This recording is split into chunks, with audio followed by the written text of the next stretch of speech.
Well, well, well, here we go again. We are ready, and yes, you are waiting for us. I'm Brian Main. Good morning. John Begnasco, Tiger Palafox. It is Garden America, and some of you saw a test we did about an hour ago, making sure things worked this weekend. People were saying, hey, there's no sound. What's going on? That was just a test. We are back live now, and hopefully, because of the fine work that Tiger did this past week, John, we're going to stay on the air here on Facebook Live, welcoming those on Biz Talk Radio. And thank you. Here we are. Gentlemen, here we go. Start your engines. Start your engines is right.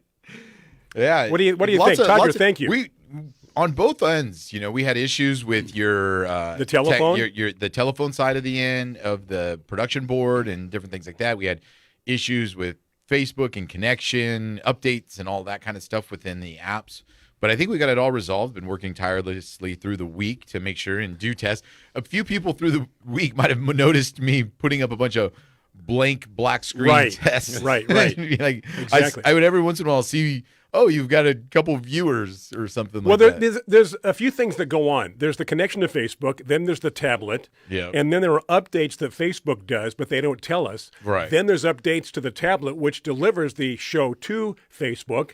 And you don't always know that either. Yeah. So there's a lot. So thank you for your patience. We are back. We got the phones working. In fact, we called our guest earlier this morning and checked out the phone lines. Yeah, so she'll be joining us again. We have the same guest from last week. I know we didn't put it in the newsletter, but we wanted to give the opportunity to have her back and be able to kind of do the show properly. So we're going to talk about art in the garden, right? Exactly. Lots of fun stuff with Lorie to talk about outdoor art. And thanks to Carla for the prayers. That's what really worked. That is true. We're on the air because of the almighty and Carla. Thank you so much. That is John's biggest contribution for the technical aspect of our show is praying.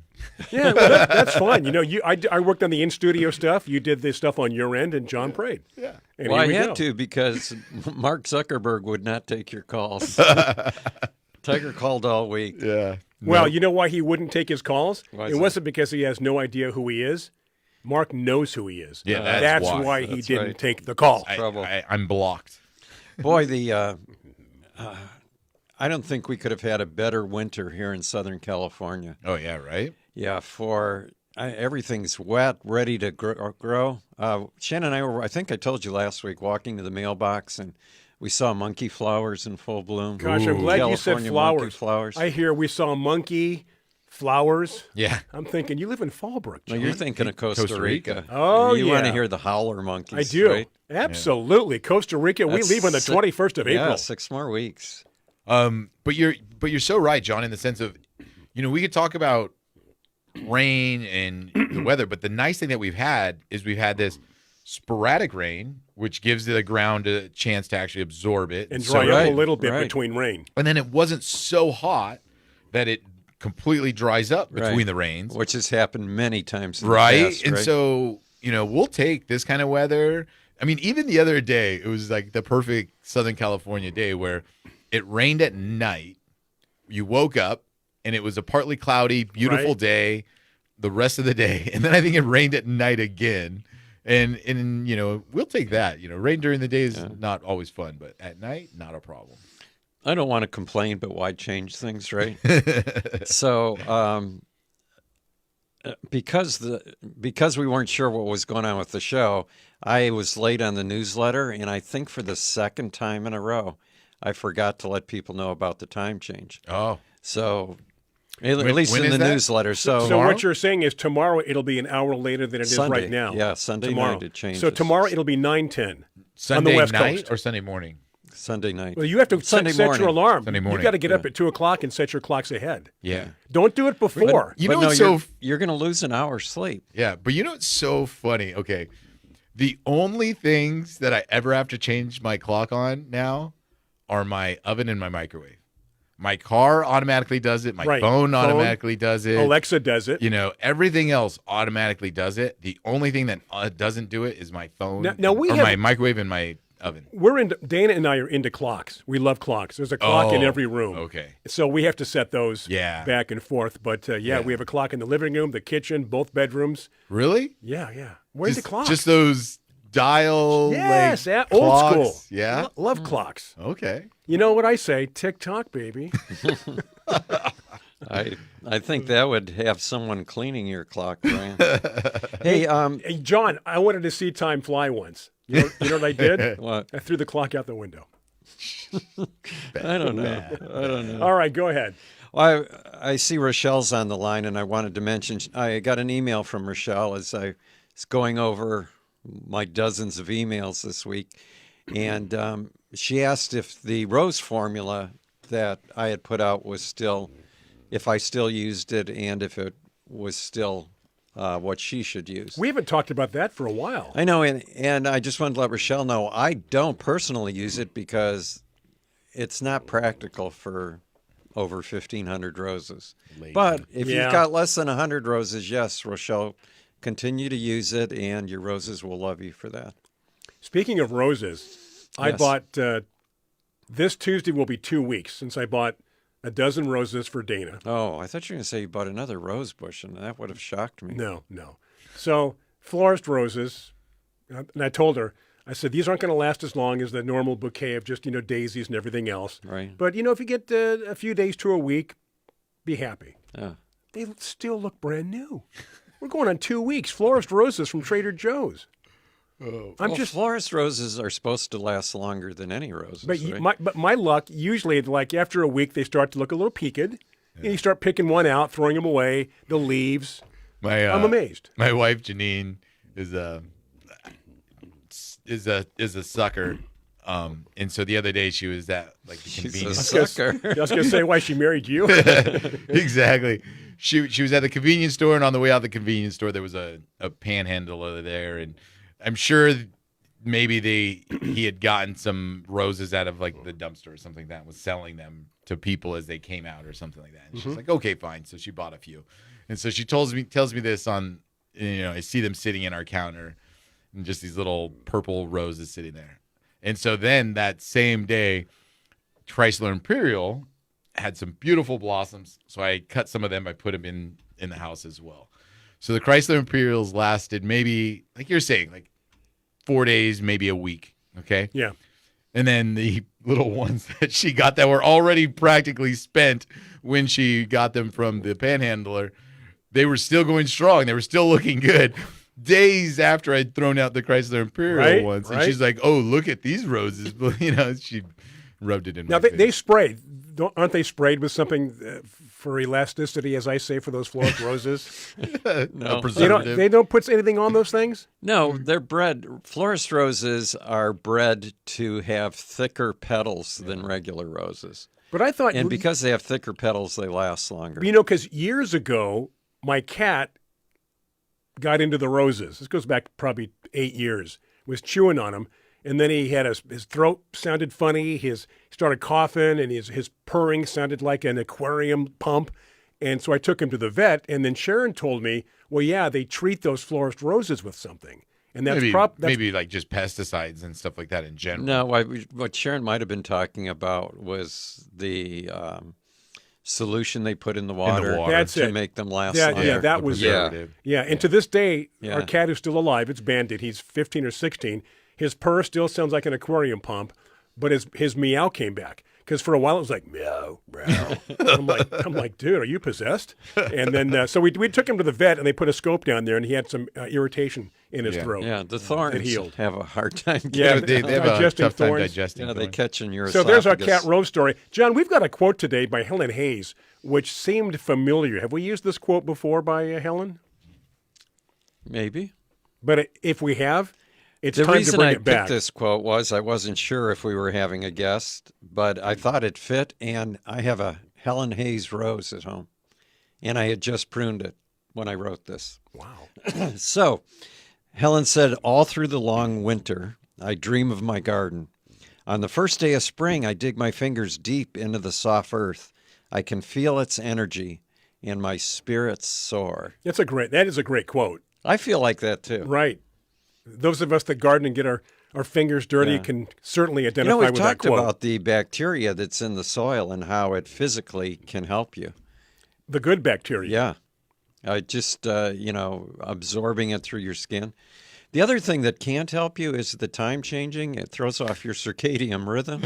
Right. And I mean, there's an increase in heart attacks as the time changes. Oh my goodness. I remember careful when out there, we everyone. turned Yeah. our clocks back going into winter, and I had a hard time adjusting to that. And I'm thinking, well, I should have the extra hour. I should be. And then I remembered that John you like to keep those hours, I don't used you? to save my hours. Yeah, he in would the save fall. them. So he For a wouldn't have to while. go through that. Till you need it, right?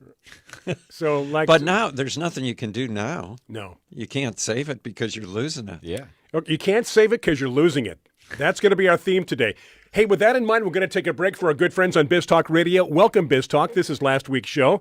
When we come back on the other side, as they say in radio and TV, we're going to be talking to our guest, Lorie, who was supposed to be with us last week, and she's with us this week We're going to because talk to we her have about art in the garden. yeah, we fixed the phones. You got the restraining order, and art can't go in your garden anymore. But for We're not the rest talking of about us, that. All right, back after these messages. Thank you for joining us right here on Biz Talk Radio.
All righty, welcome back to Garden America. Thank you for sitting through that break as we continue.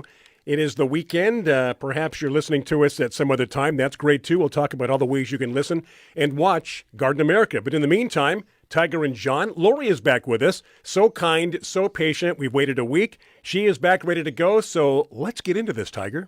Yeah, so this morning we have Lorie Van Werden joining us from West of the Wind, a company that originated in 2007 to bring photographic art into your garden by putting them on canvases and using inks and colors that would withstand the weather, the elements, the sun, and all of that stuff.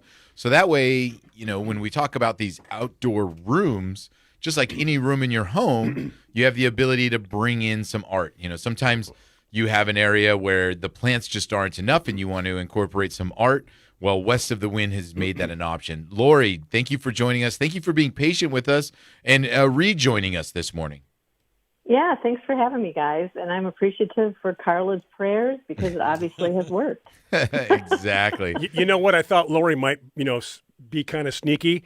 And after your introduction, she would have been silent. Yeah, exactly.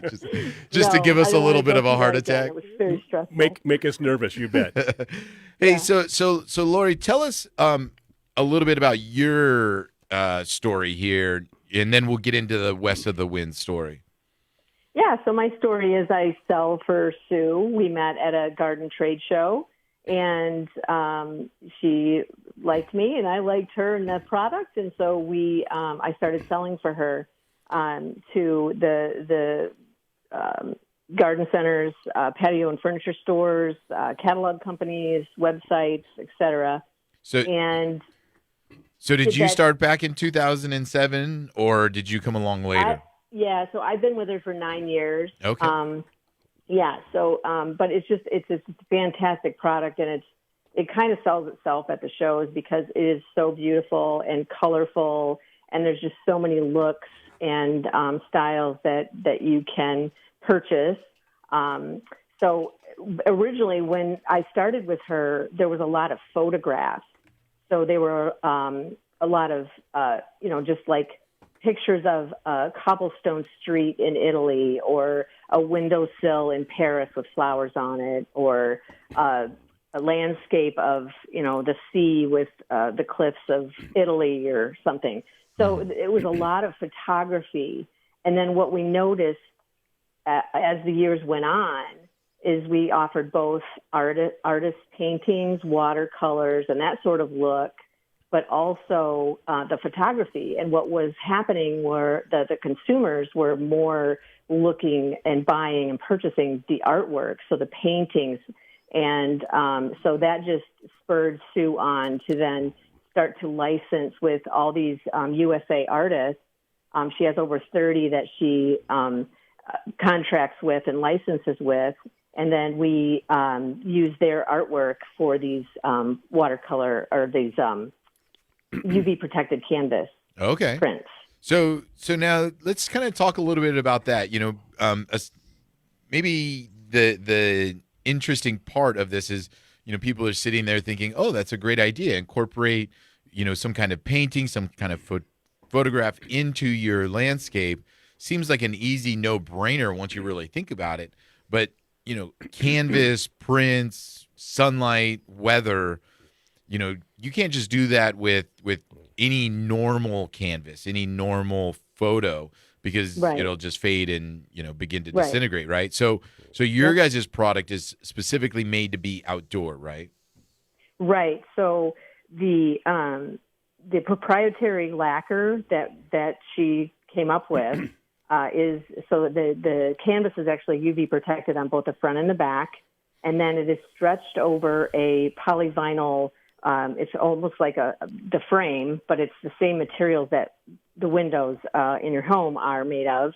So it's very, durable, and it's not going to warp. Most canvases are wrapped over wood, which obviously if it's left out in the environment, it's gonna warp. So then when the canvas is stretched over these polyvinyl frames, we staple it with stainless steel staples. So that's not going to rust. And then there's a hardware mechanism that is also stainless that won't rust. Now, most of the wall art outdoor wall art that you see, if you type in outdoor wall art in any, Google search, most of it is metal. And, that's great. And that's, a fun look to put metal outside.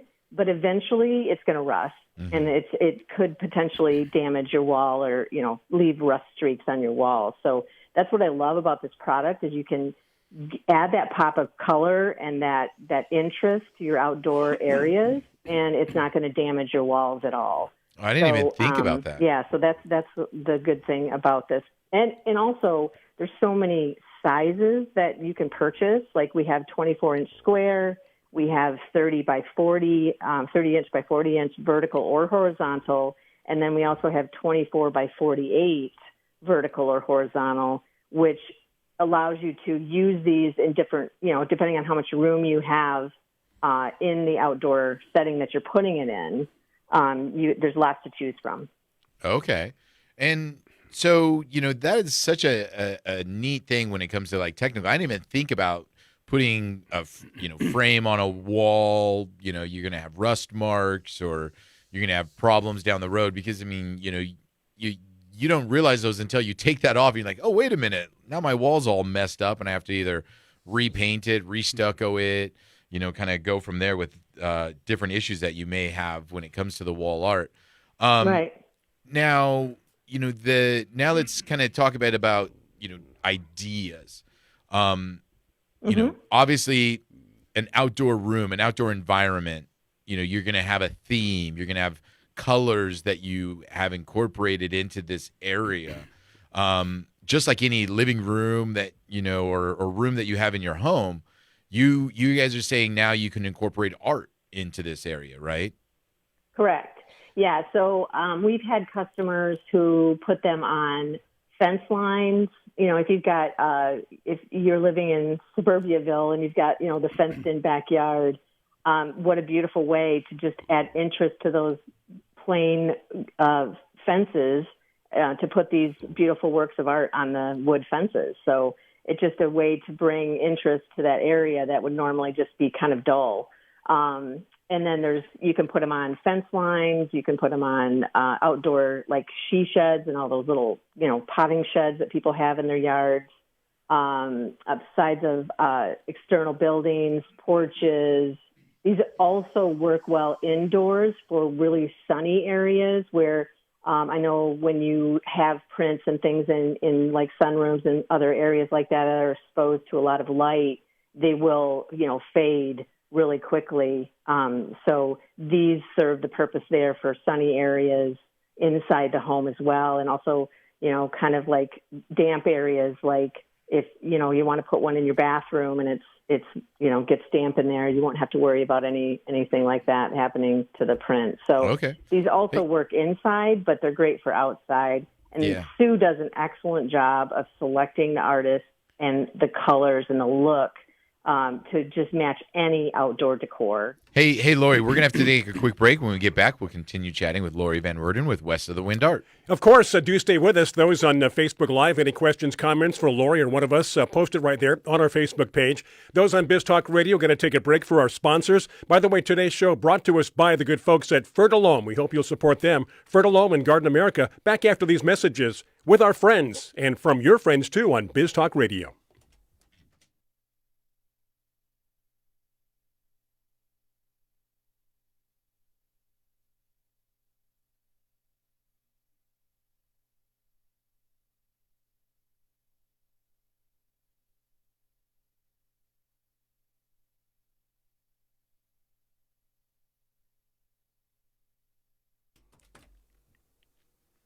You are tuned in to Garden America. Brian Main, John Begnasco, Tiger Palafox here with you every weekend, most every weekend. Thank you for joining us as we continue this morning talking about art with Lorie. And again, back to you, Tiger, as we continue.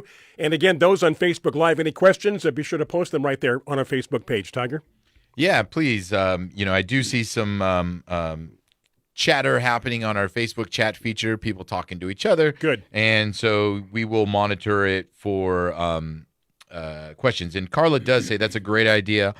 Always have had a problem with art and photos fading, even in the house. So, as Lorie mentioned, people say, oh, this is outdoor art. But if you have that sunroom or you have that very well-lit room that you're like, oh, these paintings or these photos that I have always fading, this seems like a product that would also work well for you. Now, Lorie, real quick, do you guys do any custom printing for people, or is this something strictly that you guys have a select series of artists, select series of photos that you guys release? Great question. We get that question all the time at all the industry trade shows that we show at, and it's all based on quantity. These are made in China, so it's all quantity based. So if you have something like where you own a string of hotels, let's say, and you have a certain look that you're going for and you want this certain canvas that you want to hang on all of your, if it's based on quantity, we can work with you and get that printed for you, and then you can put them up at your business. Yeah. So it's all based on quantity. We wouldn't do like a one-off kind of thing, but there's just so many different, we have over 550 images right now currently in the line. So, I mean, we can work, you'll find something that will be exactly what you're looking for in your outdoor setting. Okay. Or indoor. Yeah, perfect. Or, if you want to give out 400 Christmas gifts. Oh, there you go. There you go. Yeah. Maybe that's something they can do for you. But in the I hadn't sold my chain of hotels because I would have been able to take advantage of this. Yes. Anybody's listening and they have a chain of hotels, but, Yeah, I don't want to interrupt, but I guess I am. Lila in Poway wants to know what type of staples they were that we were talking stainless steel staple. Stainless steel staples. That attaches the canvas to the polyvinyl frame. Thank you. Mm-hmm. And when we're talking about this idea, we've talked about our homes a number of times on this program, Lorie, where I live, where John lives, where Brian lives. Brian has, a patio, an enclosed patio, and, wonderful setting, I think, for this, because he's got, 3 walls basically. And, on any one of the walls, he can put, some art like this and have it be a backdrop, to his plants, backdrop to his fountain. John, out there in Fallbrook has a wonderful covered back porch, back patio that, has ample wall space. But then he also has these setting environments with wood structures out in his landscape that almost like you can just hang this up almost freestanding as a piece of art out there in the landscape, right? So, you mentioned having a wall, having a fence, but this might be kind of neat to put in an arbor and have it hanging down with some chain or some wire as, being in an outdoor environment, right? Yeah, for sure. Yeah, that's a great idea, actually. And then if you got the same size print and you wanted two different looks, you could hang, because if your pergola or wherever you're hanging this from is two-sided, you could put two of the same size prints back to back and hang them and have, two different looks from two different angles. So, there's just so many ways to utilize this art. And I actually have one that I have on my deck in Michigan. I live in Michigan. That is still, this is going to be my 5th season with the print, and it still looks the same as it did when I bought it. So there is a 2-year guarantee against fading. So should a customer purchase one at their local furniture patio store, garden center, wherever they're buying it from, and they have an issue, we're very good about standing behind our product and warranting that for 2 years. Obviously, anything that's out in the sun for long enough will eventually fade. There's nothing that I don't care if you had the strongest lacquer in the world. It's eventually going to fade. So, But I think that you'll grow tired of the print and want to refresh it with something new before it will fade enough to where it doesn't look good and you have to replace it. Yeah, definitely. I mean, as you say, trends in your home, trends in the landscape, probably are something that change more quickly than this art will change. Yes. You want to hit that question real quick? Can you purchase it directly from the website? That question, is that the one? Yes. So where do you drive does people? Not sell direct to consumer. We have many places. First of all, check with your local garden center. And if they don't have it, by all means, tell them they should stock it. Because that is the thing with this product is anybody who is into gardening is into their outdoor and making it beautiful. And so we just are such the perfect accessory for anybody that's a gardener. So we always, obviously check your local garden center. There's patio and furniture stores that stock our products. We also have catalog companies and websites like Gardener Supply, Kirkland's, Wayfair, Lamps Plus. Those are all examples of customers where you can find a pretty sizable breadth of our line in their locations and in their catalogs and websites. Yeah. So and I know that, at our nursery in Mission Hills, we have some of their artwork too that is for sale there at Mission Hills Nursery. But yeah, like she said, check the local garden centers, but a big selection probably going to be online because as you say, Lorie, 500 options for prints. It's very rare that a probably garden center brick and mortar is going to have all 500 options in different sizes as well. Like maybe they can offer online. Hey, right.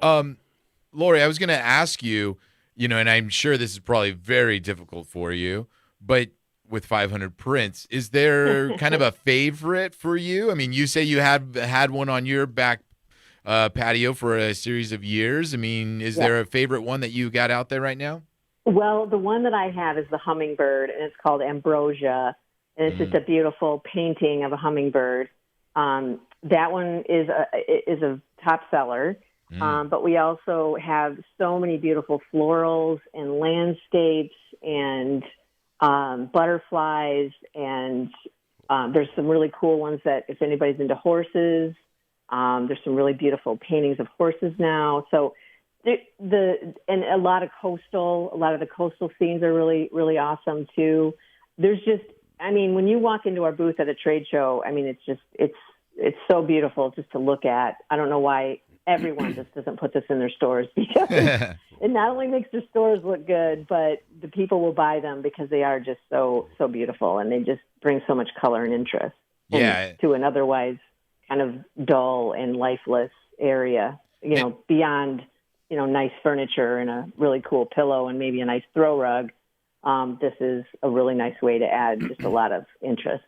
And like you say, not just that, but also it takes care of some of the issues that you may have when even when people hang up those metal art pieces, on a wall, and it's wonderful outdoor art that, is metal and, it's been cut and maybe powder coated or something, still sometimes that will either begin to rust and then it leaves marks on your wall, or the system that you use to hang it up could rust or fade or begin to break down over time, which then creates issues as well.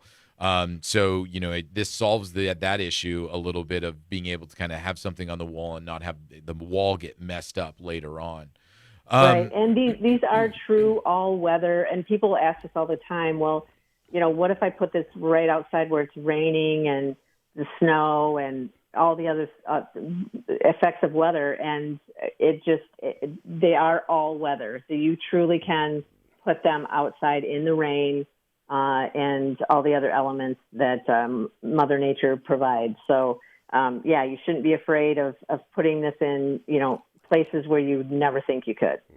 Yeah, one idea that I had when you were talking about being there in Michigan with your art is what a great way.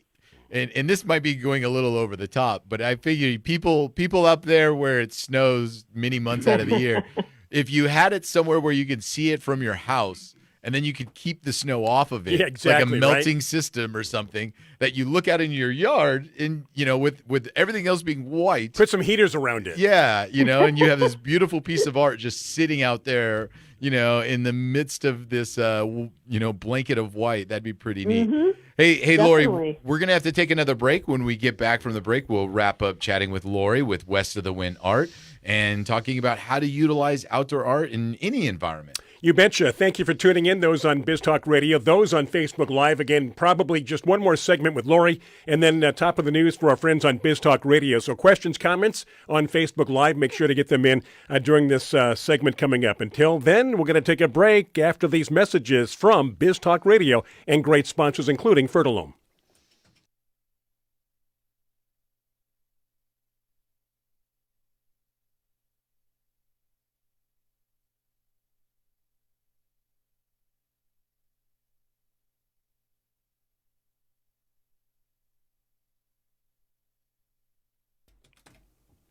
We are back from the break. Hope you had a good break. Those on Biz Talk, those on Facebook Live. Thank you for tuning in. By the way, this is the final segment of hour number 1 for those tuned in on Biz Talk Radio. News coming up, top of the hour. We come back at 6 minutes after. Hopefully you can catch at least one or both hours on Biz Talk Radio. Tiger? Yeah, so we have a few comments here, Lorie. Number one, it's funny we mentioned large quantities. We've got Frank that mentioned hotelier here listening in. So, Frank, if you're looking for some outdoor art or art for your hotel, there you go. And I wonder what hotel and where Frank is. Yeah, so, there's one connection there. And whether or not we could get a commission on the sale. Yeah. No, that's great. Just contact, go to westofthewind.com and just do a contact us and let us know where you're at and what you're interested in, and we'll work with you to supply your hotel with some beautiful prints. And that was westofthewind.com? West of the Wind. Yeah, westofthewind.com. Yeah. Yep. They have cheaper prices at East of the Wind, but they fall apart in a week. Yeah, they don't. There's no 2-year guarantee. No. And then Tanya, this doesn't have anything to do with Lorie at the moment, but we were talking about changing clocks, Lorie, because time changes come in tonight. And she has 27 clocks to change every time. And so she is frustrated with that as well. Terrible. And then Lorie, one thing, Lenore mentioned maybe it helped to hang in a shady location to help against fading. Yeah, for sure. I mean, it doesn't. You don't have to have it out in the weather.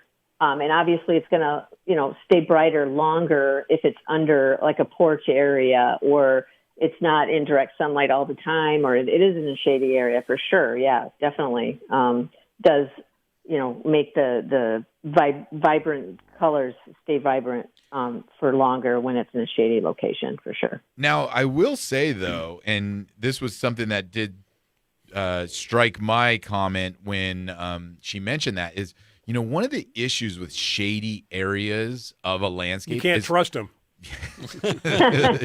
Yes, right. Is it's sometimes very difficult to bring color into those environments, Yes. right? A lot of plants, a lot of plants don't produce flowers in the shade. It's always greens and it's always kind of dark. Or the Yep. flowers that bloom in those areas are not blooming for long periods of time. So now what a great way to incorporate a little bit of color, a little bit of light color, because you can control it, right? I mean, Lorie, you can pick a bright painting. You can pick something that's going to give some pop in a shady area of the garden that normally it's very hard to do with plants in that kind of environment. What do you kind of think about that? Yeah, no, that's definitely that's the thing about these is that there's certain areas that where you do need color that you really. I mean, most of the people, like I said before, their outdoor furniture may be just a muted neutral tone, and then they color with decorative pillows or a strong color in a pillow or something or a rug, but.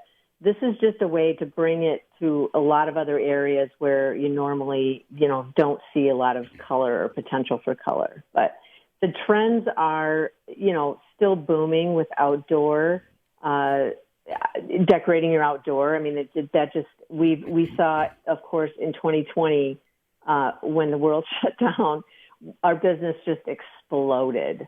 And it's because of, people just realizing, oh, gosh, I'm going to be stuck at home. Let's make the outdoor area where we have, we're eating dinner and things like that and hanging out just to look a little better. So yeah, we had a huge surge, and it just continues to grow. Like the growth that we've seen in the last five years has continued to increase. So I don't think this is going away anytime soon, because I think people do want to accessorize their outdoor spaces and bring interest in color, and this product just is a great way to do it.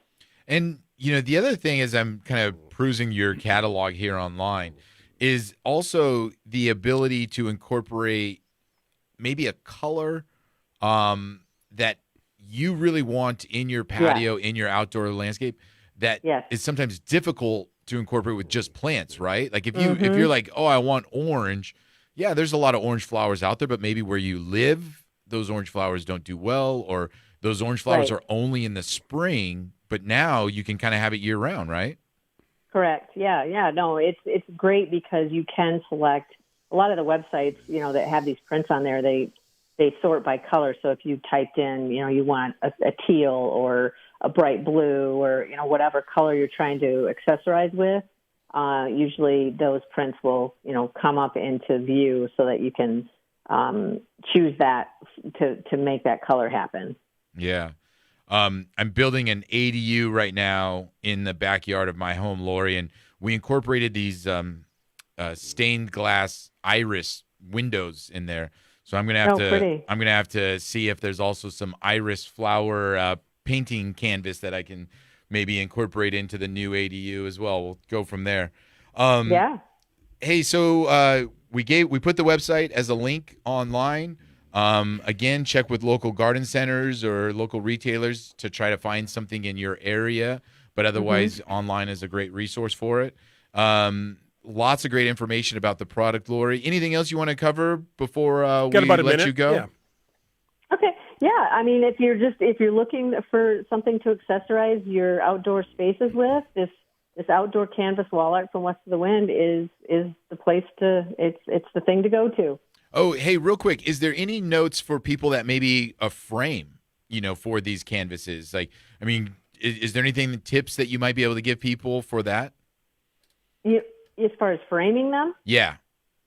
Well, because they're a wrapped canvas, there really is no frame. Okay. But they could obviously build a frame around that, I would think. I'm not really skilled in that kind of knowledge, so I don't really know how that would work. But I'm sure somebody who is very crafty could do that. Okay, perfect. Well, thank you very much for joining us, Lorie. Have a great rest of the weekend, and we'll talk again soon. Okay, sounds good. Thanks so much. Bye-bye. Great. Thank you, Lorie. A lot of interest. Very, very good. Who knew? Yeah. Frank, the hotelier that made the comment on Facebook, says that it should also work for apartments and HOA settings. Very true as well, right? In those settings, they're always trying to incorporate a good environment. Yeah. Whether they have courtyards or or different things like that. Okay, So- we've got we're up against the clock in terms of Biz Talk Radio and news coming up. We return on Biz Talk Radio 6 minutes after. For those of you tuned in on Facebook Live, keep it right here. Do not click that mouse off. Do not log off. Do not sign up. We are coming back in just a very few minutes on Facebook Live, so do stay with us. John Bagnasco, Tiger Palafox, I'm Brian Main. We are Garden America for your weekend and beyond. Do stay with us.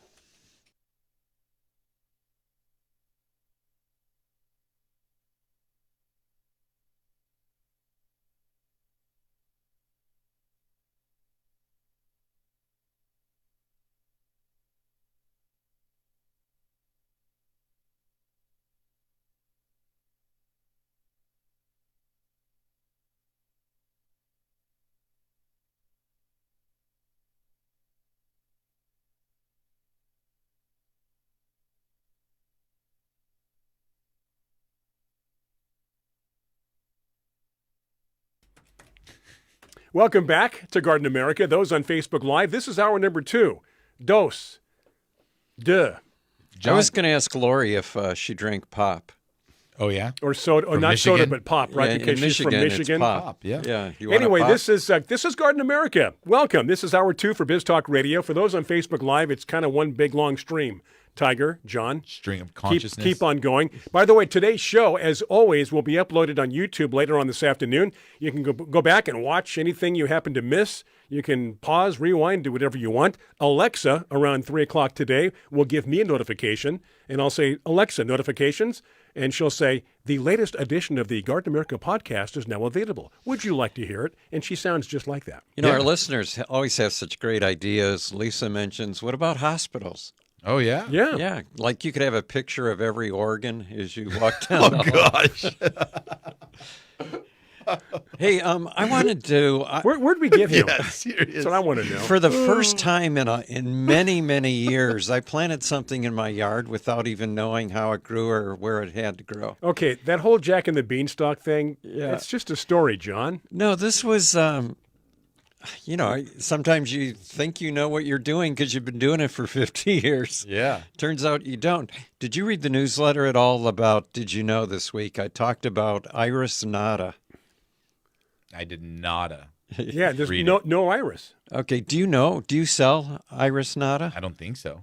Okay, it's a cross between a Siberian iris Okay. and another species that was developed here in California, I think, in maybe the 50s or 60s. Uh-huh. But it's a shade iris, and I just assume all irises grow in the sun. And I picked one up at the Huntington Botanical Garden Sale, which I think is coming up in April. And I planted it, and it kind of yellows in the sun. It probably would prefer shade, but it spreads by underground rhizomes. Ooh. And it starts to bloom this time of year, and dozens of flowers on Really? on panicles that come out. Yeah. Did it already spread for you?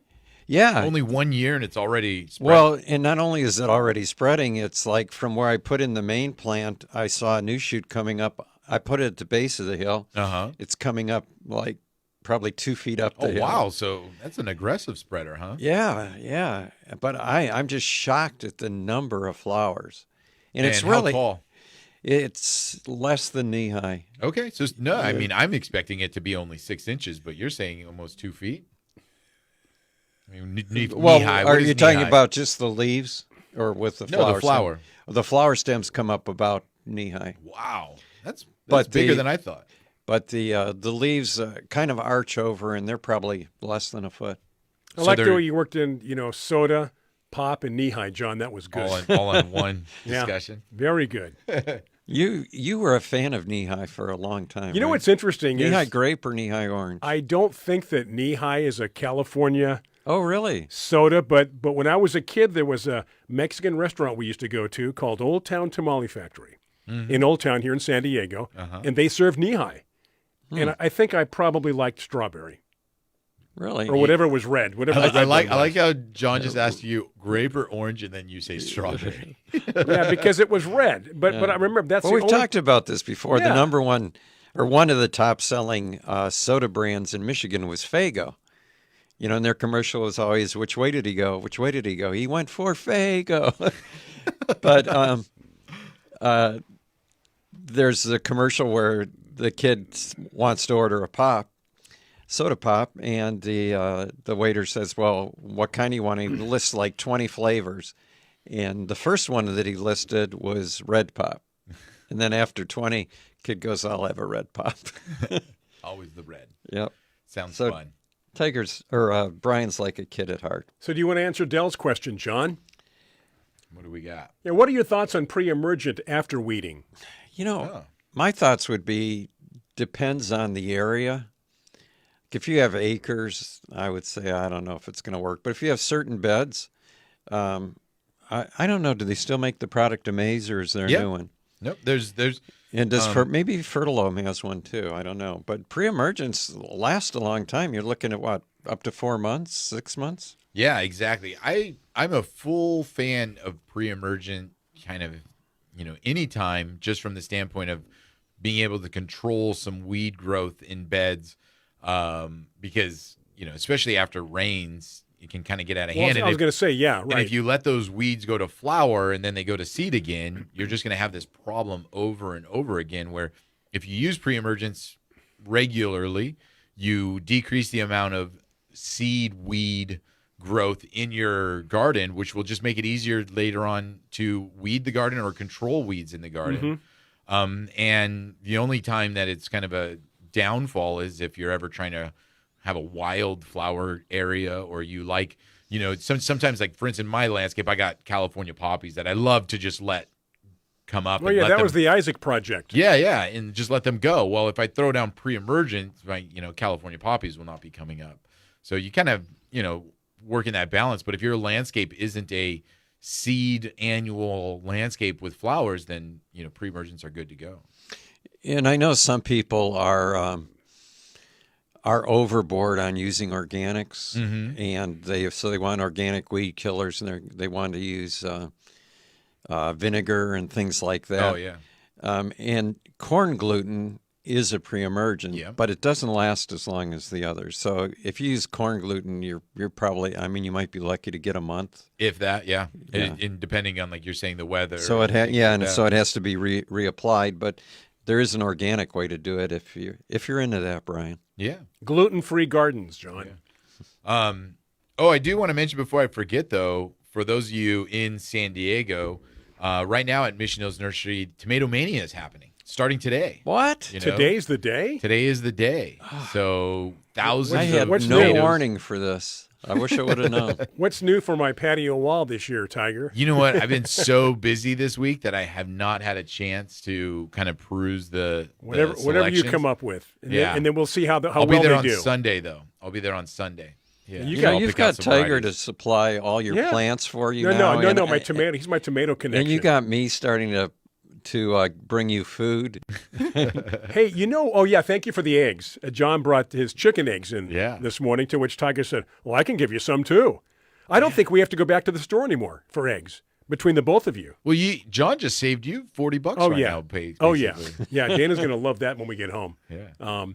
Anyway, so we do have Daniel, our webmaster, put up the link, or was that you? That was Daniel, No, I that guess. was Daniel. Yeah, to the events happening, Tomato Mania.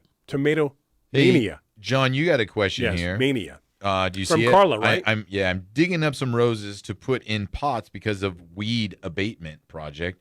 What can I give them to help their success? I think I have a Nata iris. Had it so long I couldn't remember the name of the plant. So some notes about transplanting from the ground into pots.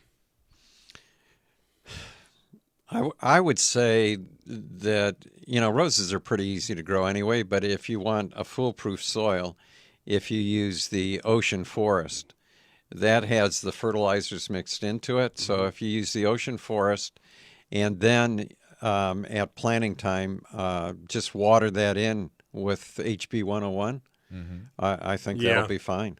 Now, let me ask you this regarding that, John, because this is we're getting in Southern California, getting into that weird time of year where the roses are coming out of dormancy, for those that actually went dormant, and they're starting to grow.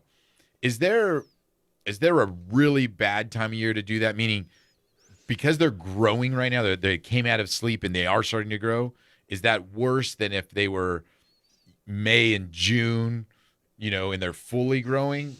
Or no, it's kind of like, they're tough and they can kind of handle anything. Well, it depends where you are. If you're in the summer and it's hot, Yeah. the roses kind of go dormant then. Right. You So know, they and kinda, they're that's what not I'm saying. really They kind of growing. re-go dormant. Yeah, so Yeah. You probably could move them, but the absolute best time to move roses would be probably between January and now. Right. So Carla's in Huntington Beach, so she's on the coast, and her season's a little bit more delayed because it's cooler than inland. So I would say, another 2 weeks to dig the roses up is no problem at all. We're going to take a break real quick. Hang on to any thoughts you may have or will have. We have to take a break for our good friends. We say good friends because they are. Biz Talk Radio. Thank you so much. Today, once again, sponsored by Fertile Home. Stay with us. Back after Biz Talk Radio breaks and Facebook Live. Yeah, we're coming right back. Stay with us.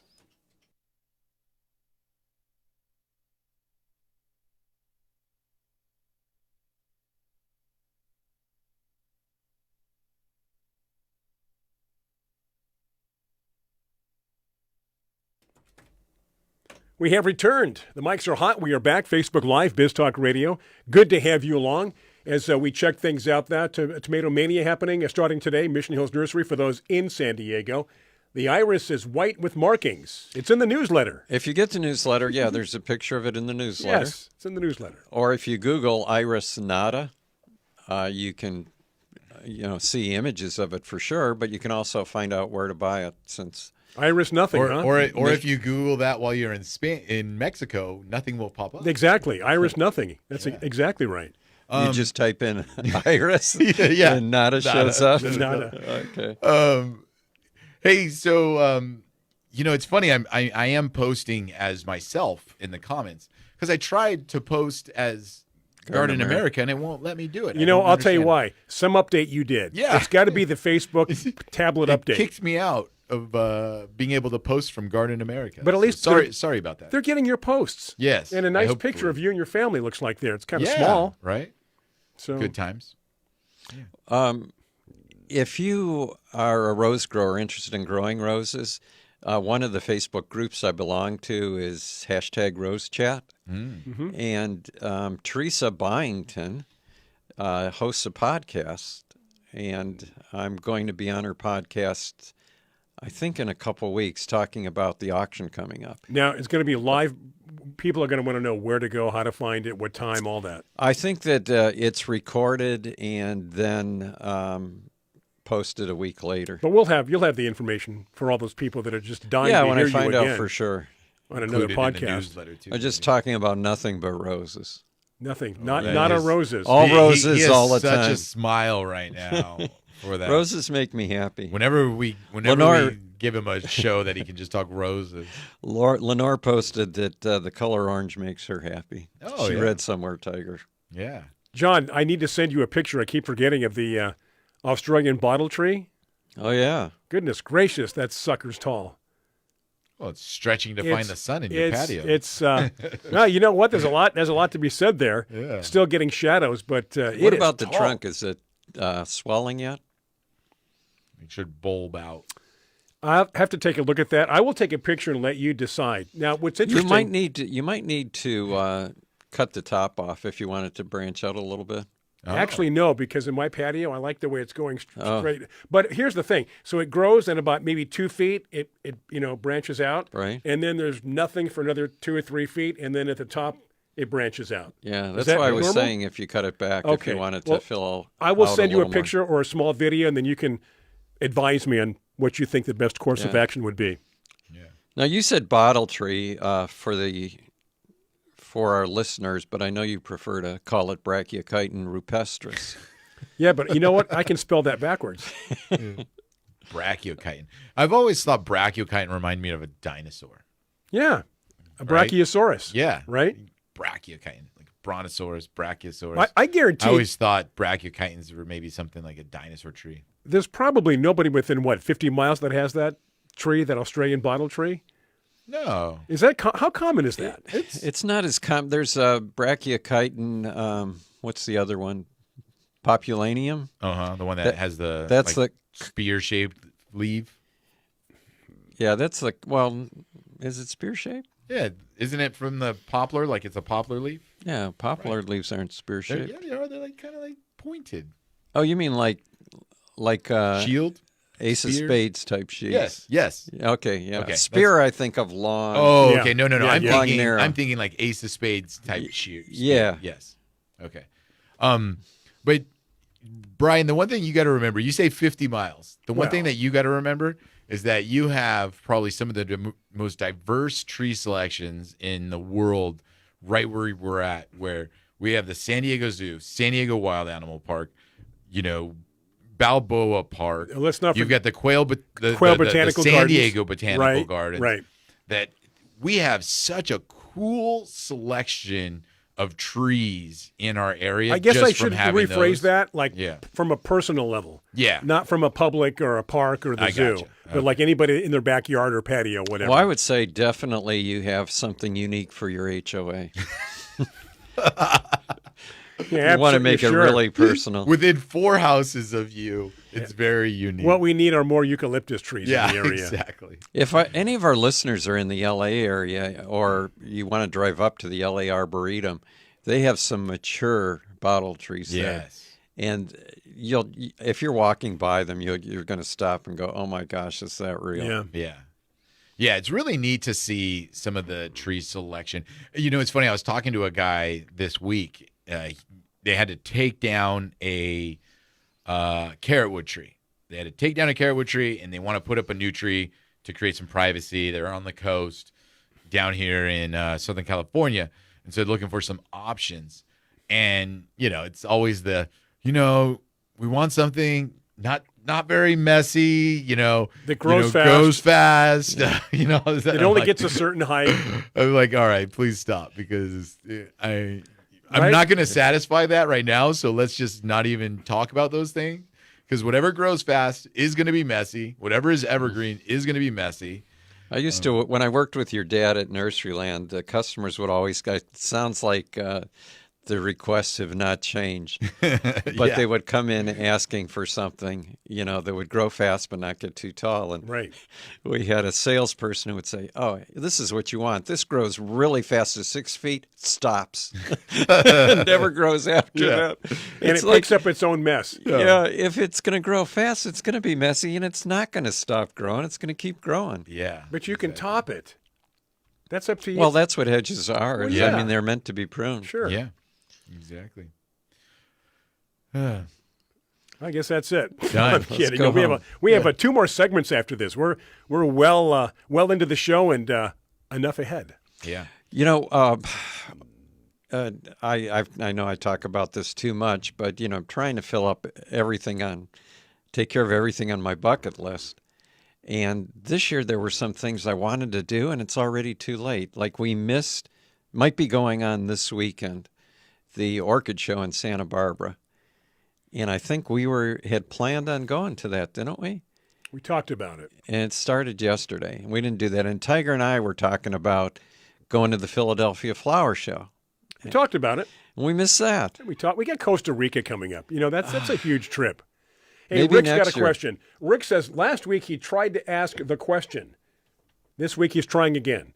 The question is, how far out should you start your veggie seeds? Should you count back from your last frost or freeze?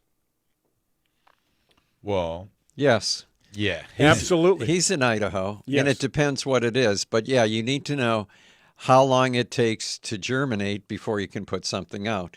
So there's websites. If you Google last frost date, you can put in your zip code, and it will tell you when the average last frost date is for your area. Yeah. And it'll even go so far as to say definitely will not freeze after this date, but up until then, it's a possibility.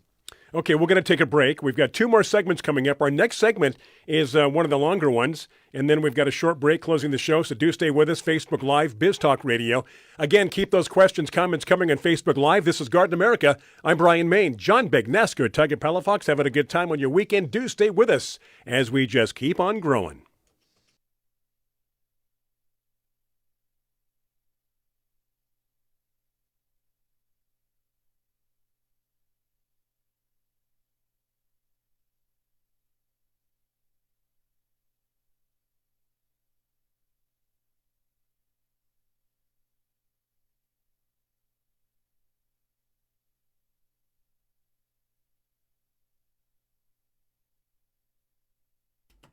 All righty. We are back from that break. Thank you to Stephanie and her team at Biz Talk Radio, keeping us on the air each and every week, doing a great job as people nationally can pick us up on the Biz Talk Radio Network. And, of course, Facebook Live. We are all over the world, gentlemen. Yes. We are big in Sri Lanka. I do know that. And I think parts of Fairbanks and Modesto tuned in this morning. You know, I always forget, that we used to be on in Ceylon. Yeah. And now the name's changed to Sri Lanka. And Patagonia. So we were once in Bombay, of course. twice changed. in the last year and a half, I've been on an airplane and sat next to someone who had just been within the last couple months to Patagonia. And they love it, right? It's the new place to go. Yeah. Speaking of all around the world and things we've forgotten and not made, but now is an opportunity to make that up. I do want to say at the San Diego Botanical Garden, May 4th through the 27th is their World of Orchids event. So now, why don't we do a show from there? Yeah, we've got to talk to our friend John Clements and see if we can do a World of Orchids show. We're going to be in... No, that would be the weekend after we get back. We get back on the 29th. No, but it's May 4th through the 27th. Right, meaning, well, we could do any 2 weekends probably after that. Yeah, exactly. So there's plenty of time. We should. You know what? I think that would be good. Yeah, that's kind of a neat program that they do where they have classes, they have vendors, different orchids are coming in a boom. When I was at the Huntington in their orchid area, the one thing that I was just so, intrigued about is they have a whole greenhouse that's like a backstock of orchids. And when they come into bloom, they bring them out into their public viewing area. And then when they go out of bloom, they put them back in the back, let them regroup and reform a bloom. And then so you just always think they're in bloom. Really? Okay. I see. Yeah. So that's the thing with the World of Orchid, too, is that they kind of always are having these plants out there that are in bloom. So you just get to see such a variety of orchids. And one of my projects this summer is because I'm tired of buying orchids and then having them fail. And then just keep buying them, right? Yeah, like I just bring them in the house and then they kind of they do their thing. And then I try to take care of them for a minute, but I'm not motivated because they don't have a flower and then they end up dying, right? But I'm going to create... It does take longer than a minute. Yeah. I'm going to create an area. I have this perfect area in my backyard that's protected, and I'm going to have them mounted onto trees that when I buy them, I bring them in the home, utilize them. But then when they are done, I'm going to put them outside in this area, and it'll have a little misting system, and they'll kind of just regroup outside. You kind of give them that forest ambiance back there with the humidity and the misting. Kind of back into their native habitat. Hey, Carol is leaving the show. She's going to Nucio's. Okay. All right. Bye, Carla. I can't blame her for that. Yeah, I mean, I'm surprised Nucio's they're is still closing down. Open? Yeah, they're going to be closing. Right. That's what I know. So I thought they were already closed, but they're still open. I don't know. Maybe they're having a clearance sale. Give us a report, deals, Carla. Please right? let us know what's happening there, how much longer we have to go, because if you're looking for really neat varieties of camellias and you're in the LA azaleas. And azaleas. Yeah. And you're in the LA area, Nucio's is the place to go. Good place to get Satsuki azaleas. Mm-hmm. Yes. They're hard to find. Who was it? Was it Lisa mentioned that she wanted brachiochiton discolor? Oh, yeah. Which I think sometimes is called lace bark. Mm-hmm.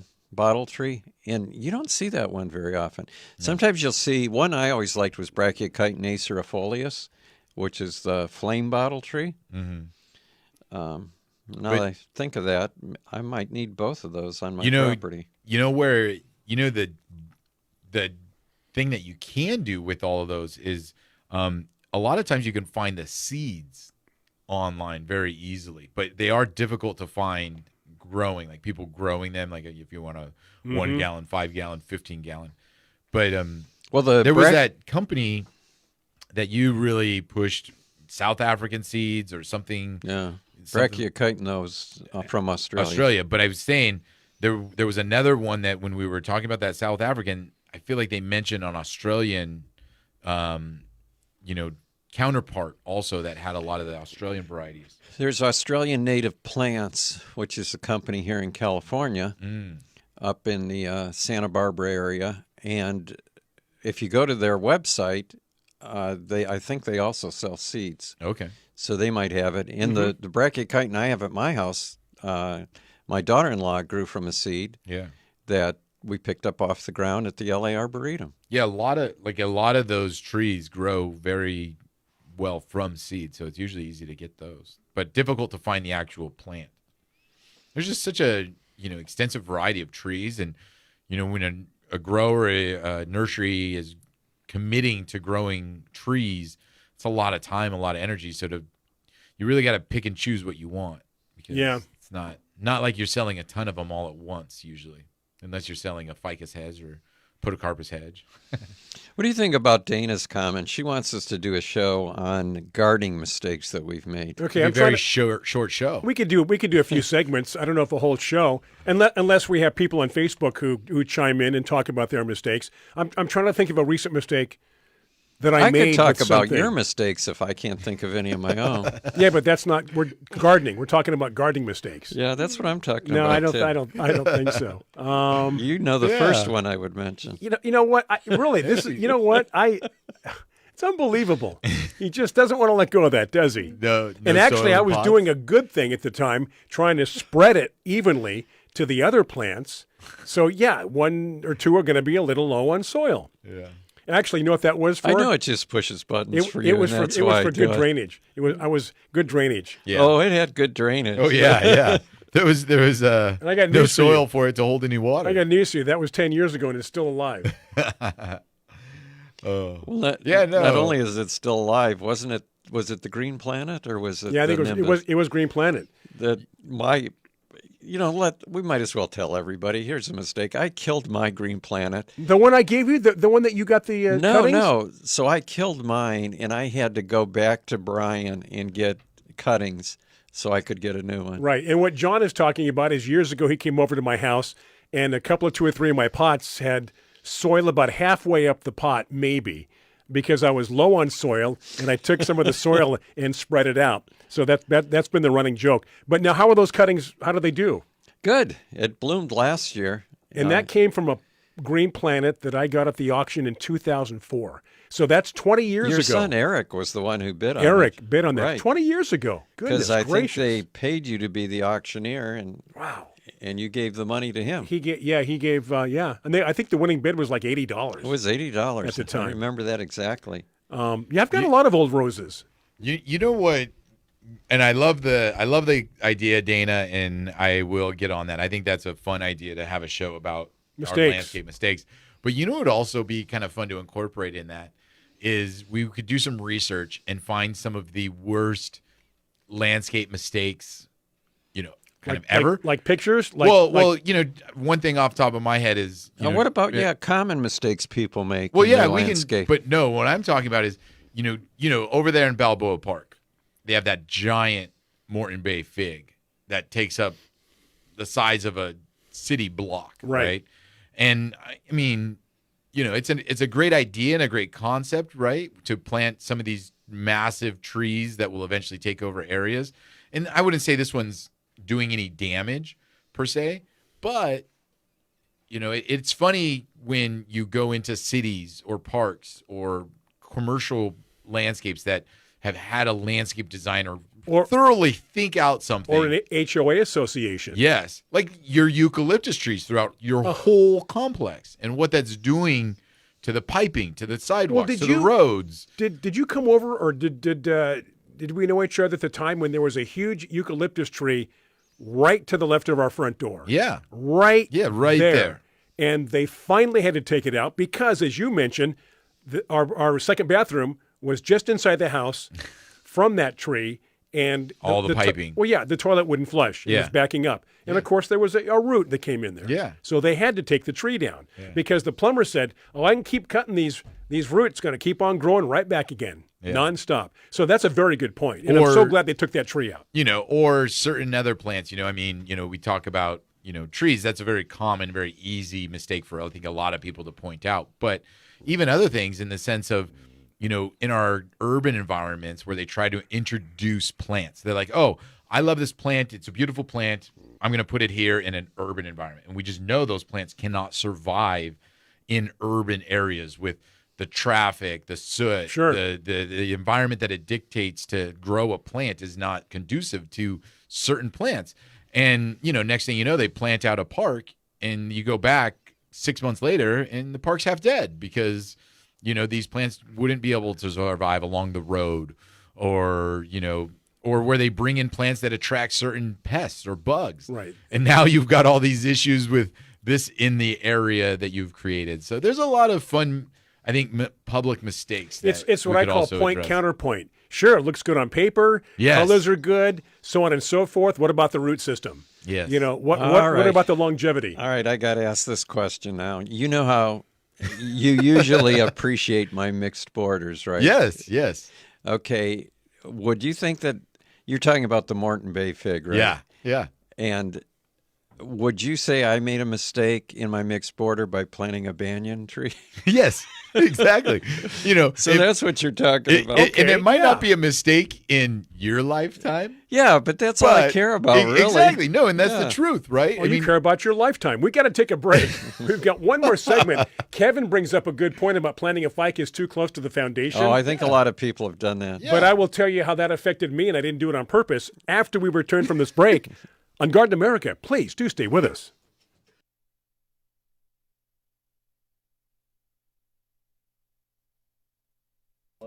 Begonias. Yes, we do. We are back from the break. Caught a little bit of that on the mic. Loving That's angel okay. wing begonias. Yeah, absolutely, At least John. it wasn't something else. Now we're gonna move on because John has some things to bring up. Kevin says planting a ficus too close to the foundation, big mistake. Recall that I had a ficus in a pot. Yeah, you didn't plant this in the ground. No, it was in the pot, and I don't know. A year later, I'm watering, and I went to move it, and gee, the pot doesn't want to move. Well, obviously, it grew right through the pot into the ground. So I'm like, okay, no big deal. A couple of years go by, and it's getting worse and worse, and then during one of the shows, John said something to the effect, or those roots are going to grow into the foundation. Mm-hmm. You're going to have a problem. Yeah. And this thing was huge at the time. Well, tree and roots we cut it out. We cut are it out. attracted to water, but if you have water with fertilizer in it, I mean, they're going to go to your drainage pipes, sewage pipes. You know what's funny about that? So I called the HOA, and they're like, well, it's not our problem. I said, yeah, it kind of is. And I explained about the root system and stuff, and I don't think they knew that it was mine to begin with. It was just in a pot. So they came and took it down. And I made sure they took the roots and everything out. Okay, do you want to get to Rick's question, John? Yeah, Tiger? Kevin had a question. Kevin, too. Well, Rick says, Rick moved from California, Monrovia, to Oregon, and from Oregon to Idaho, and he's losing more and more of the growing season. Yeah, that's going to happen. So he said he's focusing more on indoor plants, which is what I did when I lived in Michigan. And he says that he likes angel wing begonias, and they've always been one of my favorites. As a matter of fact, there's some people in Vista, Tiger, I'm trying to think of the name of that nursery. They specialize in begonias and have a lot of different angel wing begonias. In Vista? Yeah, Widener's is the place on the coast. Well, they're tuberous begonias that they focus on. Yeah, I don't know Vista. It might come to me. But anyway, Rick wants to know, he says they have a tendency to get leggy. And first of all, they're also called cane begonias because they kind of grow like bamboo, Brian, with... very fast? Well, fast, but on long stems with leaves. But Rick is asking a good question. He said, does the amount of light have anything to do with it? And that is a good point because the more light they get, the less leggy, if you want to use that term, they'll be. So the more light, the better. If you can get them outdoors in the summer when the weather warms up, they'll be better. They'll be bushier, and you can top them. Do they tolerate the heat, though? As much? You mean dry heat? Yeah. Right? Like it's that balance, right? Because begonias, they like light, but they also can't tolerate the heat as much. Cane begonias, though, or angel wing begonias, aren't as fussy as tuberous begonias. And as long as they're shaded, they'll do fine.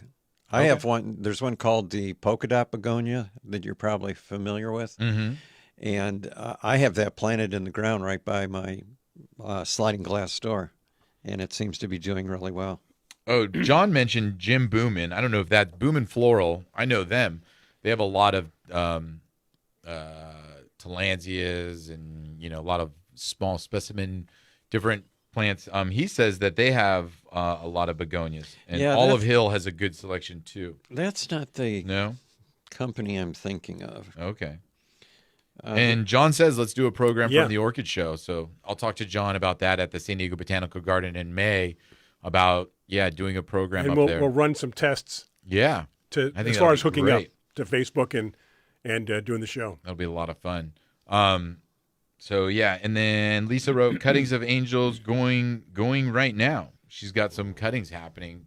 Begonias are one of those plants for sure that are fun to do from cuttings. You can always have a few. And Rick mentioned they get leggy, and what a great thing to do with leggy begonias, like leggy geraniums, is just take some cuttings and restart them and try over again. Cartuz greenhouses. Cartuz, I've never heard of that one. K-A-R-T-U-Z. Vista? Oh. Yeah, they've been there for years and years, like at least 40 years, maybe even longer. And they had one of the largest collections of odd plants that I've ever seen. Yeah. They're tiny, and when you get them, you've got to grow them. But Okay. So they're all just starts. yeah, you're saying. yeah, they're all starts. But Cartuz greenhouses, and I think they're, as I recall, last time I went to their website, they had a pretty good selection. Nice. Good to know. Lots of fun. It's always fun to find those specialty plant growers that have the unique and different stuff. That's always something I've wanted to try to do well with our nursery, is try to find some unique stuff. I think I just need to get better at growing. You want to come down and run a growing operation, John? Just not other stuff? Well, you've got that greenhouse on your property. Yeah. And I could probably stay in the ADU. But Just I live think there. Shannon would want me to come home on the weekend. Yeah, just on the weekends. You'd Just be fine sur- with you gone all week. You know what? You'd be surprised. In the beginning, she's like, "Oh yeah, come home," and then Sure. after a while, she's like, "No, stay You there." know what? You're There's fine. really no reason to come back. I don't like you making that drive, John. Yeah, here. In fact, John, here's $20. You'll be fine. I could tell you some stories maybe off air, because if I said them on air, I wouldn't need to go home on the weekend. Oh, it's funny. Yeah, it's always kind of fun when you can find those little select fun nurseries that grow unique and different stuff that you can't find normally. We Hey, got about a Dave- minute, guys, to Oh, wrap David things says up. there's a bunch of Queensland lacebark trees in Balboa Park. Ooh, at the see, I told parking you lot. lots of fun stuff at Balboa Park. Okay, we should mention next week. Tiger. Next week, Yeah. we are going to take the week off. we're dark. 'cause it's my fault. Because Tiger's got some things going on. Well, Yeah. because we're Last not minute. used to doing a show every week now. Oh, yeah, exactly. I mean, we're worn out. We got to build up our endurance. now, It's like spring then we training. come back and do every show up until Costa Rica. And who knows? Maybe we can not do a show from Costa Rica, but do something. I think we could do a show from Costa Rica. we could Do do ya? something. Yeah, I mean, Just find some Wi-Fi and Facebook. exactly. We'll try it. That would be fun. We'll give it a Yeah. shot. I'm Yeah. sure we could do something from the hotel, or maybe an outdoor garden Yeah. someplace. Exactly. Okay, that's going to do it, ladies and gentlemen, boys and girls, and all the little animals that are gathered around the radio and Facebook and Biz Talk Radio. We do appreciate you. Thank you for your patience. We are back up and running. Things are looking good. So until 2 weeks. Again, now you can go to YouTube, you can go to Alexa, you can go to Spotify, you can go to Google, Pandora. Our shows are all posted. It's a podcast. You can go to Spreaker on the iHeart Radio media and entertainment platform, all that. So always a reason, no excuse not to miss a show. Right, guys? So until next week, or I should say 2 weeks. 2 weeks from today, enjoy yourself, be safe, great weekend, and we'll see you back here.